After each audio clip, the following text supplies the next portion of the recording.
कालच्या गुढीपाडवा मेळाव्यामध्ये मोदींना बिनशर्त पाठिंबा राज ठाकरेंनी जाहीर केला। यावेळी भाजपकडून इंजिनाऐवजी त्यांच्या चिन्हावर लढण्याचा प्रस्ताव होता, मात्र चिन्हासाठी तडजोड करणार नाही असं राज ठाकरेंनी काल सांगितलं होतं। तर राज ठाकरेंना कमळ चिन्हावर लढण्याचा आग्रह कधी केलेला नव्हता असं भाजप प्रदेशाध्यक्ष चंद्रशेखर बावनकुळेंनी म्हटलंय। रेल्वे इंजिन ना हे तुमच्या कष्टाने कमवलेलं चिन्ह आहे। माझ्याकडे ऐकता आलेलं नाही, सहज आलंय चिन्ह म्हणून मी त्याच्यावरती लढवायचं अजिबात नाही।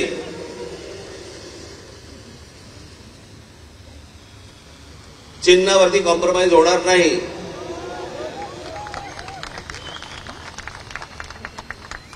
कधीही कमळावरचा आग्रह नव्हता। मी पक्षाचा अध्यक्ष आहे, त्यांनी कधीही अशी भूमिका आम्ही मांडली नाही, तेही स्वीकारणार नाही, कारण ते एका मोठ्या पक्षाचे अध्यक्ष आहेत। त्यामुळे असा कुठल्या अध्यक्षांनी त्यांना म्हणणे की कमळावर लढा हे आमचे संस्कार नाही। आम्ही असं कधी त्यांना त्यांच्यासमोर असा प्रस्ताव कधीच मांडला नाही, तेही कधी मान्य करणार नाही। त्यांचं इंजिन चिन्ह आहे, ते भूमिका त्यांनी घेतलेली आहे।